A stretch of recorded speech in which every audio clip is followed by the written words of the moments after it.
Programme लेकर एक बार मैं फिर आपकी खिदमत में हाजिर हूँ।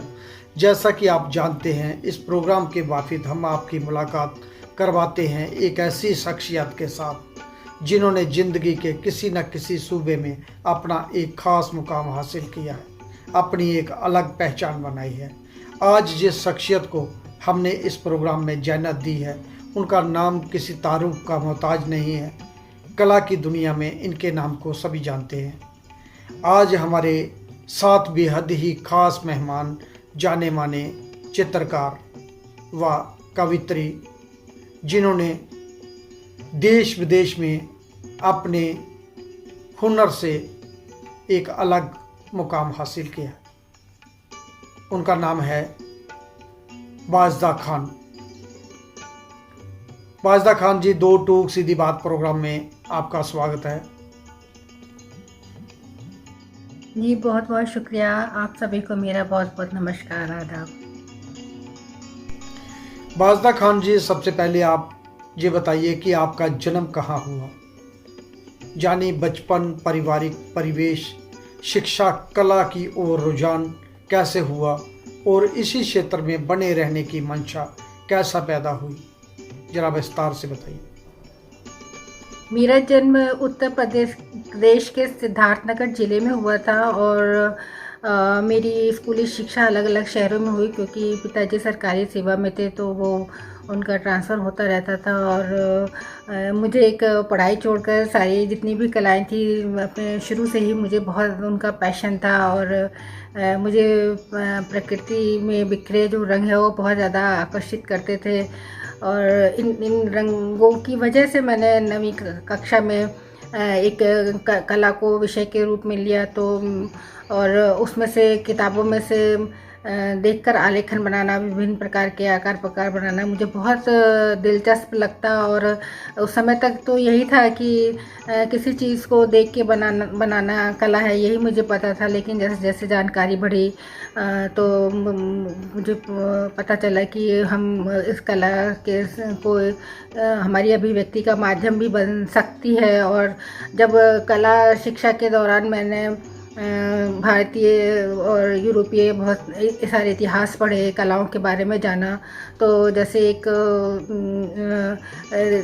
बहुत नई दुनिया सी खुल पड़ी मेरे सामने। और कला के प्रति एक नई दृष्टि मेरी बनी और रास्ते बनते गए, खुलते गए और मैं भी उन पे आगे बढ़ती गई। इस तरह से मेरा इसमें रुझान बनता चला गया। वाजदा खान जी, आपने कला की शिक्षा कहाँ से प्राप्त की और आपके उस वक्त गुरु कौन थे जिन्होंने आपकी कला के प्रति मार्गदर्शन किया, और किस कलाकार को आप अपना आदर्श मानती हैं, या फिर किस ग्रेट आर्टिस्ट का कार्य आपको प्रभावित करता है, या किस ग्रेट मास्टर का काम आपको अच्छा लगता है, जरा संक्षेप में बताइए। मैंने कला की शिक्षा इलाहाबाद विश्वविद्यालय से प्राप्त की है। मैंने वहाँ से चित्रकला में MA किया है और चित्रकला में ही वहाँ से DPhil की उपाधि प्राप्त की है। तो उस वक्त जब मैं पढ़ रही थी वहाँ पे, तो हमारे चित्रकला विभाग में भी कुछ कलात्मक गतिविधियाँ हुआ करती थी, जैसे लेक्चर्स हैं, सेमिनार्स वगैरह हैं। तो उसमें बाहर से कला के एक्सपर्टीज़ आते थे, तो हमें भी कला को कुछ और नए नज़रिए से देखने समझने का मौका मिलता था। साथ में ये भी कि बाहर की कला की दुनिया में क्या चल रहा है। और कोई एक कलाकार का काम मुझे अच्छा लगता है ये कह पाना तो मेरे लिए बहुत मुश्किल है, क्योंकि मुझे तो बहुत सारे कलाकारों का काम मुग्ध करता है। उनके चित्रों को देखकर और समझकर एक नई कला के प्रति एक नया विज़न मिलता है, एक नई दृष्टि बनी।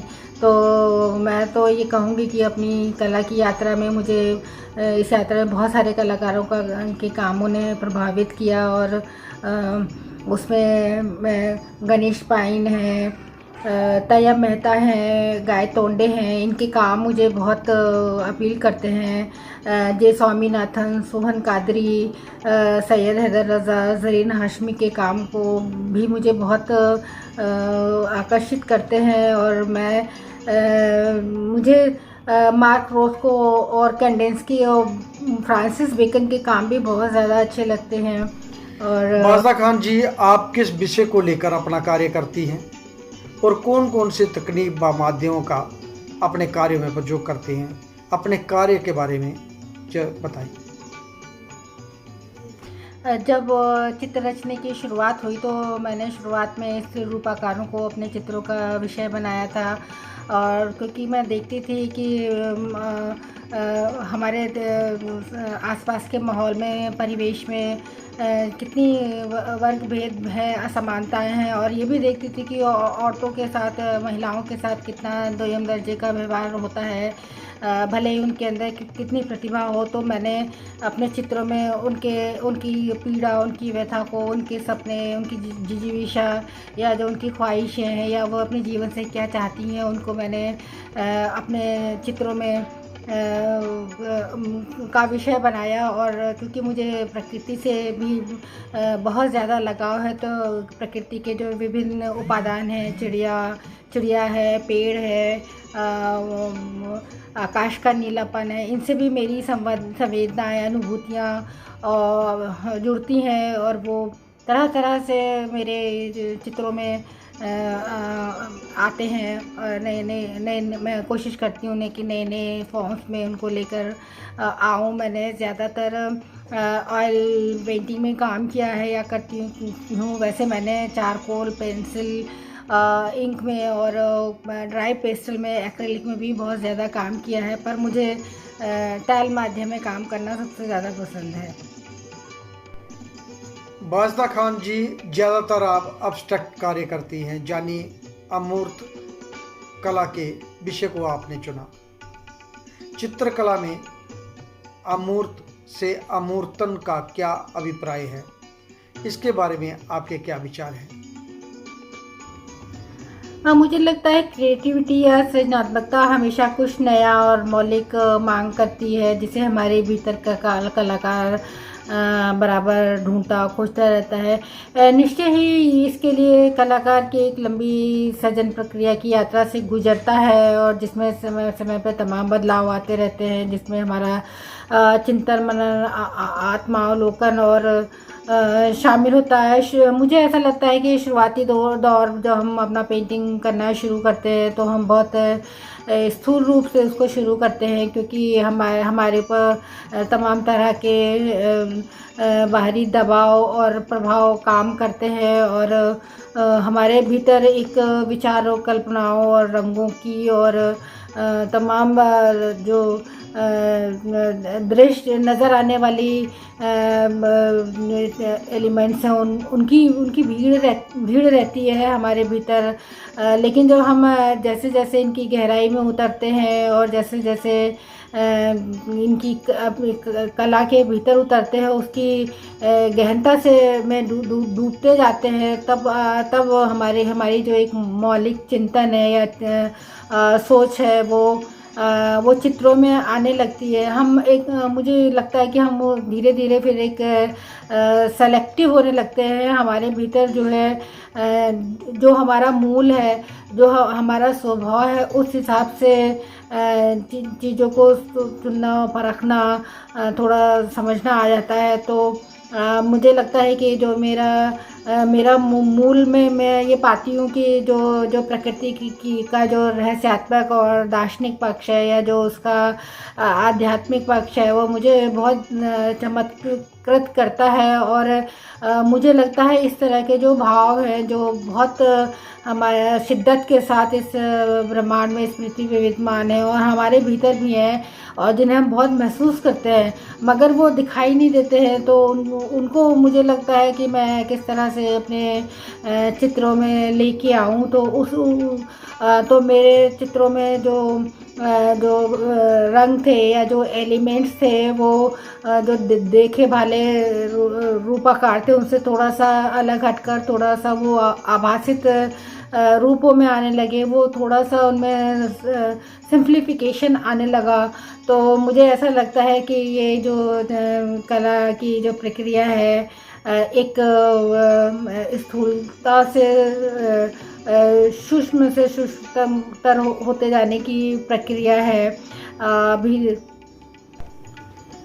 दोस्तों, कला चर्चा आगे बढ़ाने से पहले आइए एक नज़र डालते हैं इनके द्वारा बनाए गए चित्रों पे। आइए देखते हैं एक झलक इनके चित्रों की। बाजदा खान उत्तर प्रदेश सिद्धार्थनगर जिले में जन्मी एक कुशल चित्रकार हैं। आप एक साधारण परिवार से ताल्लुक़ रखती हैं। आपके वालिद सरकारी सेवा में कार्यरत थे। उनका ट्रांसफ़र अक्सर होता रहता था, जिसकी वजह से उनकी स्कूली शिक्षा अलग अलग शहरों में हुई।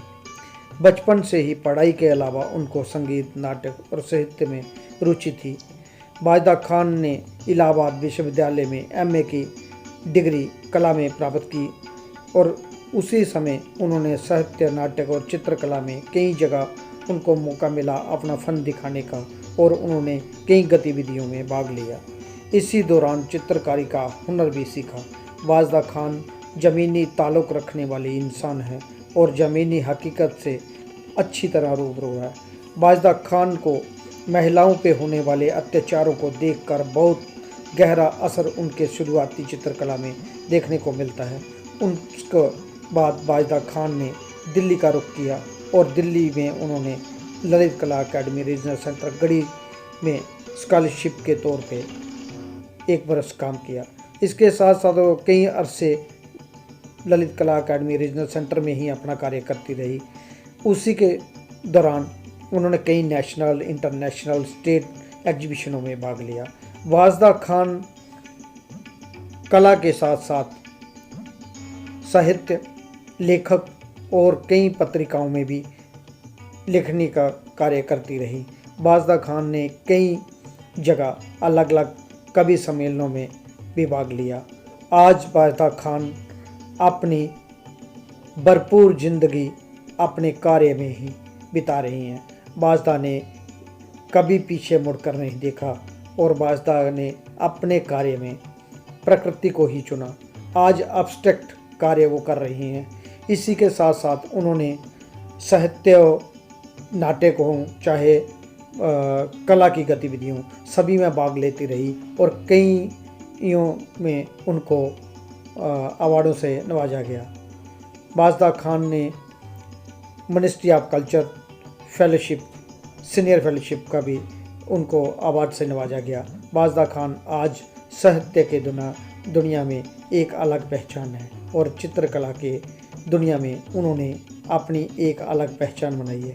महिला होने के कारण बाजदा खान ने अपने पारिवारिक व सामाजिक ताने बाने से लड़के अपने चित्रकला के हुनर को जीवित रखा और अपने आप को एक अलग पहचान बनाने के लिए तैयार किया। बाजदा खान आज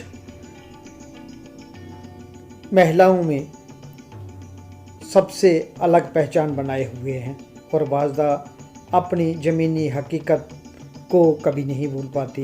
बाजदा का मानना है कि चाहे वो साहित्य हो, चाहे नाटक हो, चाहे वो चित्रकला हो, सभी में वो एक साथ कार्य करती हैं और दोनों को एक साथ लेकर चलती हैं।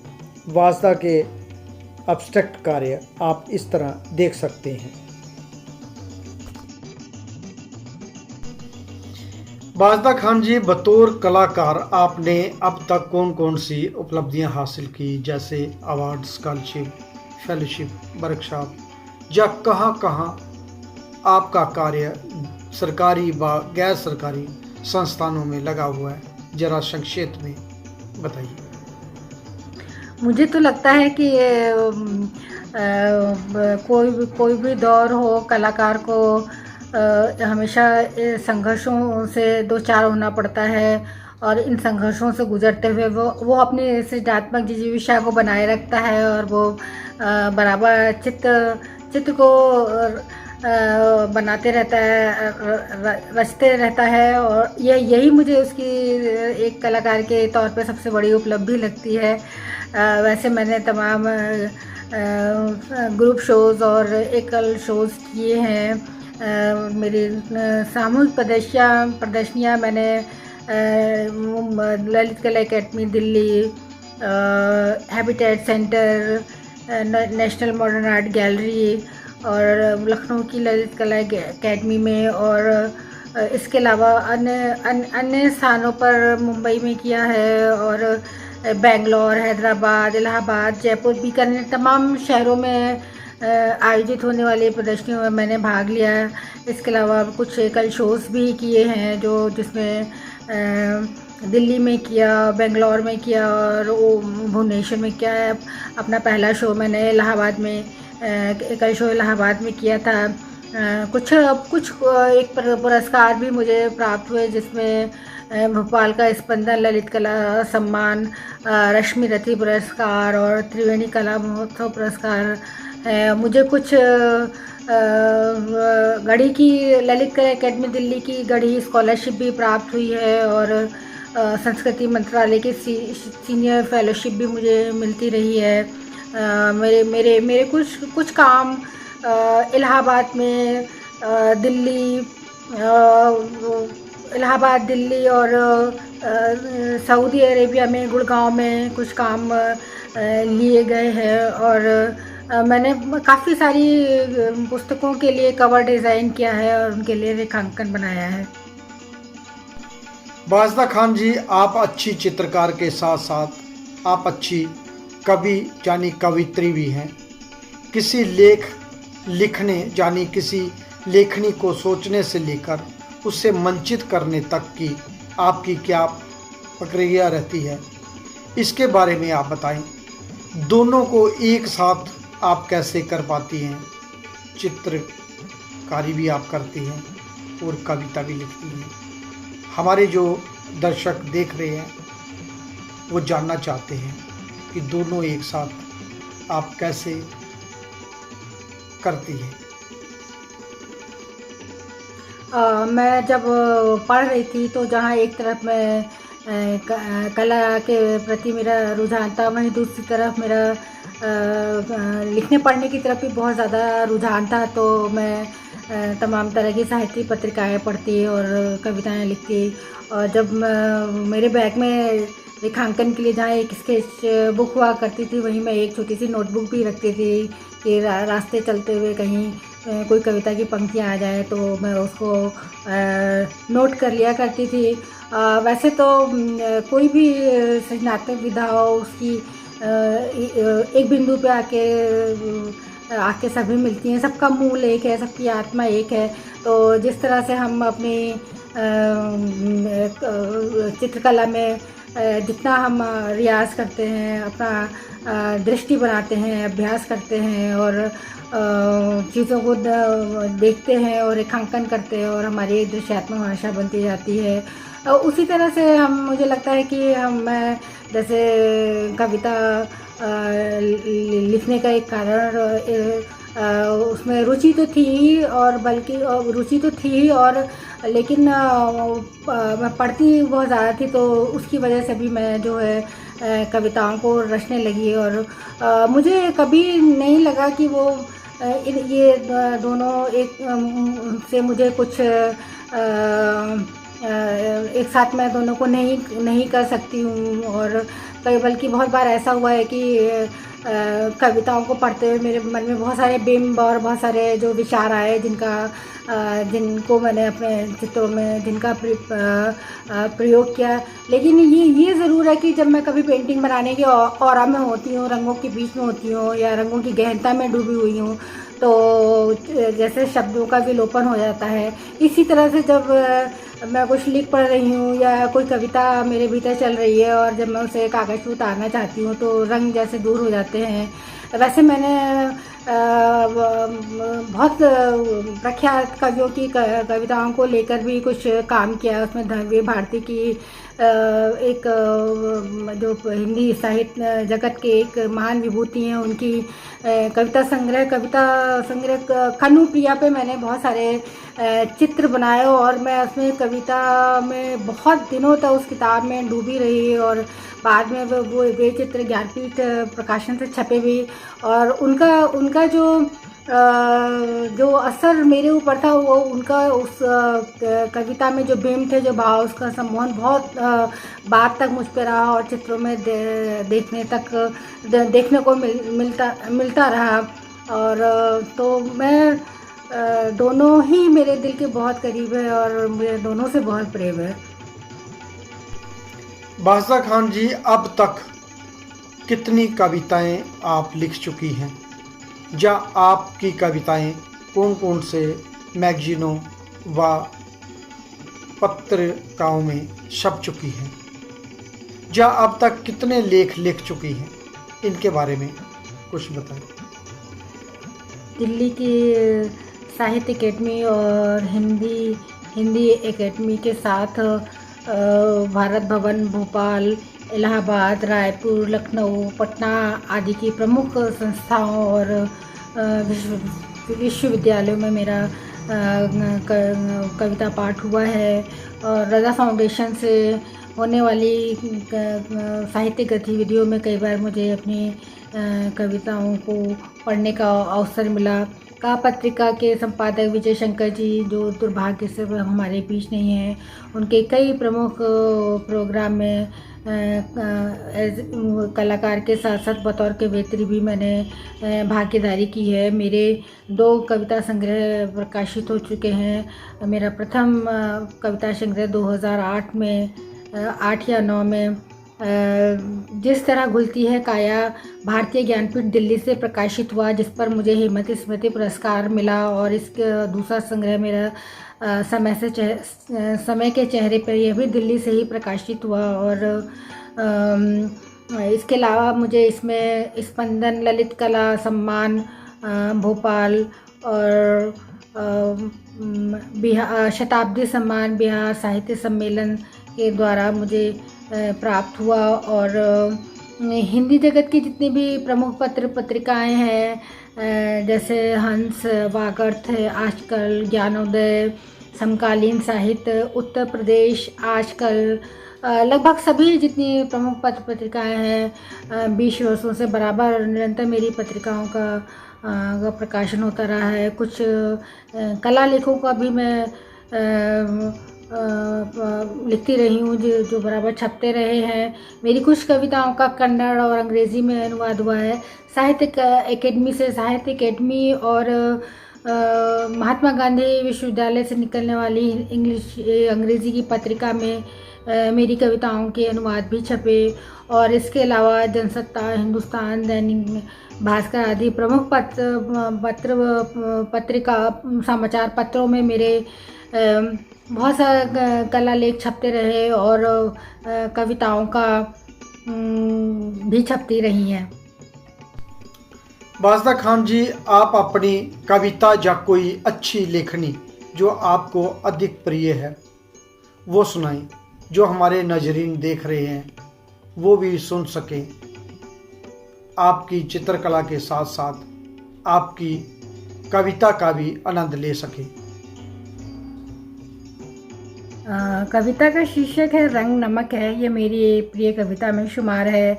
ये कविता मैंने हिंदी की प्रख्यात कवयित्री हैं अनामिका जी, उनकी कविता थी नमक, उससे प्रेरित होकर मैंने ये कविता लिखी है। तो उनकी कविता का नमक कैसे मेरी कल्पना के रंगों में से होता हुआ कविता के रूप में अभिव्यक्त हुआ, तो मैं ये आप लोगों के समक्ष रखती हूँ।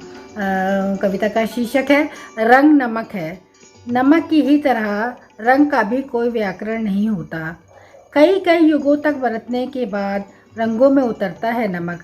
वही नमक जो अनामिका की कविताओं में है कि उन औरतों से पूछो कितना भारी पड़ता है उन्हें नमक जो उनके चेहरे पर है। वही नमक जो अस्थि मज्जा तक गला देता है। वही नमक जो कम या ज़्यादा होने पर बिगाड़ देता है खाने का स्वाद। वैसे तो ज़्यादा मीठा, ज़्यादा नमक दोनों बिगाड़ देते हैं खाने का स्वाद और जीवन का भी। इसी तरह सही मात्रा का ज्ञान होने के बावजूद भी जरा सी चूक, जरा सी बेध्यानी बिगाड़ देती है कृति का सौंदर्य। नमक एक योग है, नमक एक ध्यान है, रंग एक योग है, रंग एक ध्यान है। जितना गहरे उतरो इनमें, जितना गहरे बढ़तो इनको, हमारे भीतर समाते चलते हैं। और तो और हमारी देह में न जाने कितना रंग, कितना नमक भरा है। चाहो तो अपने भीतर उतरकर सीख सकते हो इन्हें, चाहो तो अपने भीतर उतरकर सीख सकते हो इन्हें बरतने का सही फलसफा। बाज़दा खान जी, भारत सरकार के अधीन आने वाली जितनी भी सरकारी व गैर सरकारी संस्थाएं हैं उनको इस कोरोना महामारी के समय में कौन कौन से कार्य करवाने चाहिए जिससे कला जगत का उदार व सुधार हो सके, इसके बारे में आपके क्या सुझाव हैं? आज हम सचमुच एक ऐसे समय में जी रहे हैं, इस कोरोना के समय में हम जी रहे हैं जिसने हमारे सामने तमाम प्रश्न खड़े कर दिए हैं, जिसमें से एक संकट आर्थिक पक्ष भी है जो ख़ास तौर से कलाकारों के लिए जो स्वतंत्र रूप से कार्य करते हैं। तो मुझे लगता है कि इन तमाम सरकारी संस्थाओं और गैर सरकारी संस्थाओं को कलाकारों की सहायता के लिए आर्थिक कोष बनाने चाहिए जिससे उनकी मदद की जा सके। इसके अलावा हम उन्हें उनकी पेंटिंग का विक्रय भी ख़रीदा भी जाना चाहिए और कुछ ऑनलाइन गतिविधियां जैसे वर्कशॉप वगैरह भी आयोजित करना चाहिए जिससे उन्हें कुछ आर्थिक लाभ हो सके। इसके अलावा मुझे लगता है कि सभी एकेडमीज़ को जो कलाकारों की एक समिति, वरिष्ठ कलाकारों की एक समिति बनानी चाहिए कि किस तरह से कलाकारों की किस तरह से कलाकारों की आर्थिक सहायता प्रदान किया जा सकता है, उनको आर्थिक सहायता दी जा सकती है। और सबसे ज़रूरी बात ये है कि ये देखना आवश्यक है कि दूर दराज में जो कलाकार बसे हैं उन तक कैसे मदद पहुंचाई जाए। तो इसके लिए मुझे लगता है नेशनल स्तर पर और प्रादेशिक स्तर पर और ज़िले के स्तर पर और जहाँ जहाँ सरकारी और गैर सारी संस्थाएं हैं उन्हें कलाओं के प्रति और कलाकारों के प्रति अपनी जिम्मेदारी को समझते हुए कुछ ऐसे सार्थक कोशिशें करनी चाहिए या कुछ कि जिस तरह से उनको हम आर्थिक मदद मिल सके। बाज़दा खान जी, आपने लखनऊ जाने उत्तर प्रदेश में भी काम किया, इलाहाबाद भी रही, अब पिछले कई अरसे से आप दिल्ली में अपना कार्य कर रही हैं। आपको सबसे ज़्यादा अच्छा कार्य करना किस जगह पर रहा जहां आप स्वतंत्र होकर अपना कार्य कर सकी? जरा विस्तार से बताइए। क्योंकि मेरी कला शिक्षा इलाहाबाद में हुई तो मैं अपनी कला यात्रा की शुरुआत इलाहाबाद से मानती हूँ और यद्यपि यहाँ पे तमाम तरह की कलात्मक गतिविधियाँ होती थी और उनसे मैंने बहुत कुछ सीखा भी, मगर मुझे लगता है कि बड़े शहरों में जैसे दिल्ली हुआ, मुंबई हुआ, तो यहाँ पे जो कला का महत्व है और उसे समझने का नज़रिया है और जो कला के प्रति सम्मान है वो छोटे शहरों में नहीं दिखाई पड़ता। और उस वक्त जब मैं अपना पास आउट करके और मैंने चुना कि मैं एज ए कैरियर में कला को चुनूँगी, तो लेकिन वहाँ मुझे लगा कि यहाँ अब इतना मेरी बात नहीं बन पाएगी, तो मैंने वहाँ से फिर दिल्ली की ओर रुख किया और यहाँ आकर मुझे लगा कि अरे मैं अभी तो बहुत पीछे हूँ और मुझे अभी बहुत कुछ सीखना है। यहाँ पे जो तमाम गैलरीज थी और तमाम जो वर्कशॉप्स वगैरह होते थे और लेक्चर्स वगैरह होते थे, उन सब को मैं देखती थी, अटेंड करती थी। उस वक्त मेरा गढ़ी में स्टूडियो भी था, तो मुझे ये लगता है कि कला का जो एक मर्म है और जो उसको जो समझना है वो मुझे बहुत हद तक दिल्ली में आके समझ में आया। और उस समय तो मुझे ऐसा प्रतीत होता था दिल्ली के आने के बाद कि जैसे कला जगत की एक विशाल दुनिया मेरे सामने खुल गई हो। जो सच भी था तब भी सच था, मुझे लगता है कि आज भी सच है बनिस्बत छोटे शहरों के। तो लगता था कि यहाँ पे पूरी एक नई दुनिया है जहाँ मैं चित्रों को सीखने और समझने की और बेहतर ढंग से कहने की और सतत ढंग से काम करने की पूरी तरह से गुंजाइश है। मैं अपने हिसाब से चित्रों को रच सकती हूँ और किसी कलाकार से कुछ अपनी पेंटिंग्स को लेकर, अपने चित्रों को लेकर कुछ डिस्कस करना है तो मैं वो कर सकती हूँ, जान सकती हूँ, उनसे समझ सकती हूँ। तो ये चीज़ें जो हैं हमें बड़े शहरों में ही मिलेंगी, जहाँ पे थोड़ा सा कला का थोड़ा सा क्या है, मैं कहूँगी बहुत ज़्यादा जो एक कलात्मक माहौल होता है एक पूरा। बादशाह खान जी, दृश्य कला के अतिरिक्त कोई अन्य कला जो आपको प्रभावित करती है, या कोई ऐसा सवाल आपके मन में जिसका आप जवाब देना चाहती हो? पेंटिंग के अलावा मुझे नृत्य और संगीत ज़बरदस्त पैशनेट करता है।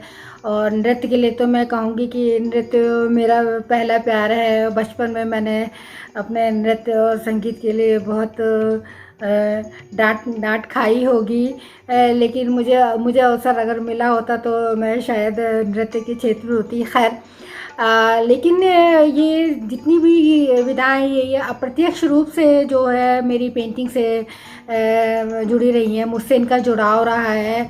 जैसे नृत्य की तमाम मुद्राएं हैं और उनकी लयात्मकता है, जो लोच है, वर्षों तक मेरे चित्रों में आते रहे।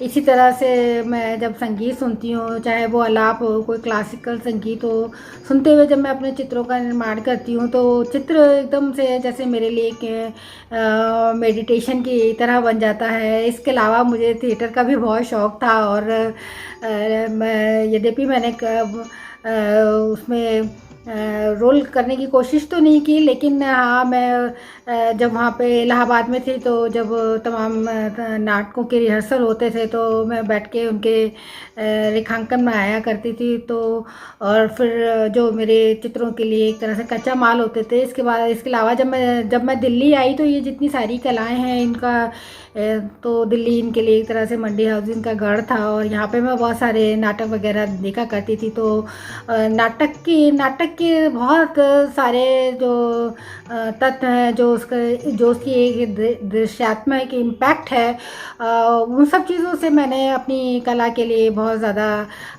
सीखा है। और तो मैं तो ये कहूँगी कि ये जितनी भी अन्य जो सृजनात्मक विधाएं हैं, इन सब में मेरी सृजनात्मक प्रक्रिया है या मेरे जो चित्र बनाने की जो मेरी रुचि है उसको और निखारा है, उसको और परिष्कृत करने में सहयोग ही दिया हुआ है। और मुझे तो लगता है कि हर चित्रकार को थोड़ा इन कलाओं से जुड़ाव रखना चाहिए। इससे हमारी जो कला है, जो मेरी सृजन विधा है, उसमें और ज़्यादा हम विस्तार कर पाते हैं। बादशाह खान जी, एक आखिरी सवाल, नए कलाकारों को आप क्या संदेश देना चाहेंगी अपनी कला के माध्यम से?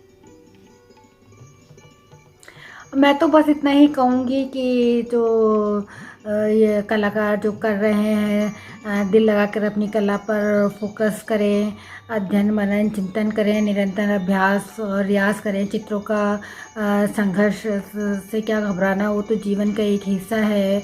बस धैर्य और लगन के साथ डटे रहना है, क्योंकि कला तो एक साधना है, बिना तपे तो सोना भी कुंदन नहीं बनता। तो फोकस, मेन चीज़ फोकस। बादशाह खान जी, बहुत बहुत शुक्रिया। आप दो टूक सीधी बात प्रोग्राम के मंच में आए, आपके बारे में जाना, आपकी कला के बारे में जाना। बहुत बहुत धन्यवाद बादशाह खान जी। बहुत बहुत शुक्रिया देवीदास जी कि आपने मुझे अपने इतने महत्वपूर्ण प्रोग्राम दो टूक सीधी बात के में अपनी बात रखने के लिए आमंत्रित किया। और मैं साथ में दो टूक सीधी बात सुनने वाले सभी लोगों का भी शुक्रिया अदा करती हूँ कि उन्होंने मुझे सुना। आप सभी का बहुत शुक्रिया, बहुत बहुत आभार। दोस्तों, ये थे हमारे साथ हमारी बेहद ही खास मेहमान बादशाह खान, जिसके बारे में हमने जाना, वो कला पे चर्चा हुई। दोस्तों, इस वक्त कोरोना महामारी पूरे जोरों शोर पे है। आप अपना भी ध्यान रखें और अपने परिवार का भी। 2 गज की दूरी, मास्क है जरूरी। सरकारी नियमों का पालन करें। लॉकडाउन में घर में ही रहें। बहुत ज़रूरी कोई कार्य हो तभी बाहर जाएं, अन्यथा अपने परिवार के साथ घर में ही रहें। 2 गज की दूरी, मास्क है जरूरी। यही कोरोना कोई जंग जीतने के लिए हमारे पास हथियार है। इसी को अपनाएं और खुद भी स्वस्थ रहें और अपने परिवार को भी स्वस्थ रखें। दोस्तों, अगली बार हम फिर मिलेंगे किसी नई हस्ती के साथ, किसी नई जगह पे। तब तक देवीदास खत्री को दे इजाज़त। जय हिंद, जय भारत।